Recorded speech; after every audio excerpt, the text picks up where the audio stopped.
পুনৰবাৰ বিমল ফুকন মহন্তৰ সৈতে সংযুক্ত হৈছো আৰক্ষী সঞ্চালক প্ৰধান জিপি সিঙে সামাজিক মাধ্যমত এই কথা উল্লেখ কৰিছে বিমল আৰু আইজিপি গৰাকীও আপোনাৰ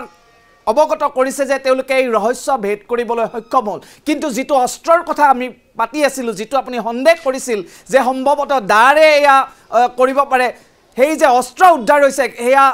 আৰক্ষী সঞ্চালক প্ৰধান গৰাকীয়ে সামাজিক মাধ্যমত টুইট যোগে জনাইছে বিমল চাওক কেইটামান মুহূৰ্তৰ পূৰ্বে সেই খবৰটো আমালৈ আহিছিল যে তেওঁলোকে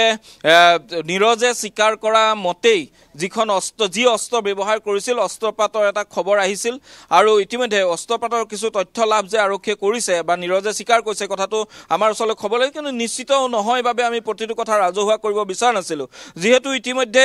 ডিজিপি গৰাকীয়ে টুইট যোগে কথাটো কৈছে যে তেওঁলোকে ইতিমধ্যে নিৰজে ব্যৱহাৰ কৰা অস্ত্ৰও তেওঁলোকে উদ্ধাৰ কৰিবলৈ সক্ষম হ'ল গতিকে এক প্ৰকাৰ আমি ইতিমধ্যে কৈ থকা কথাখিনি সত্য প্ৰমাণিত হ'ল নিৰজৰ ভাষ্যৰ ওপৰত ভিত্তি কৰি এটো লিডিং টু ডিসকভাৰী ইতিমধ্যে যেটা আৰক্ষীয়ে কৰিছে এটো এটা ডাঙৰ কথা আৰু ইয়াৰ পৰা নিৰজৰ এই যেটো পূৰ্বৰ পৰিকল্পনা আৰু পূৰ্বৰ পৰিকল্পনা মতে নিজৰ এই দুই হত্যা ভাতৃক হত্যা কৰা এই যেটো জঘন্যতম এটা ঘটনা যেটো এনে ধৰণৰ ঘটনা হয়তো অসমত পূৰ্বতে হোৱা নাছিল এনে এটা নিখংস ঘটনা পুনৰ এই যে ঘটনা সংঘটিতদেহ উদ্ধাৰ হোৱাৰ প্ৰায়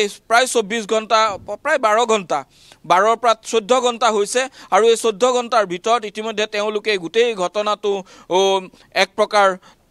আৰক্ষীয়ে পোহৰলৈ আনিবলৈ সক্ষম হ'ল আৰু ইয়াৰ লগতে ক'ব লাগিব যে শীৰ্ষ বিষয়াসকলে তাৎক্ষণিকভাৱে গতিকে আমি অপেক্ষা কৰিব লাগিব আৰক্ষীৰ সংবাদ মাধ্যমক তেওঁলোকে সম্বোধন কৰালৈকে এই মুহূৰ্তত বিমল ফুকন মহন্ত আপোনাৰ পৰা বিদায় ল'ব লাগিব বিমল ফুকন মহন্ত আপোনাক ধন্যবাদ জ্ঞাপন কৰিছো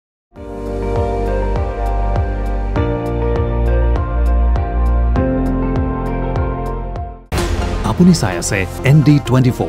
সৰ্বশ্ৰেষ্ঠ নহয় সৰ্বোত্তমৰ দৌৰ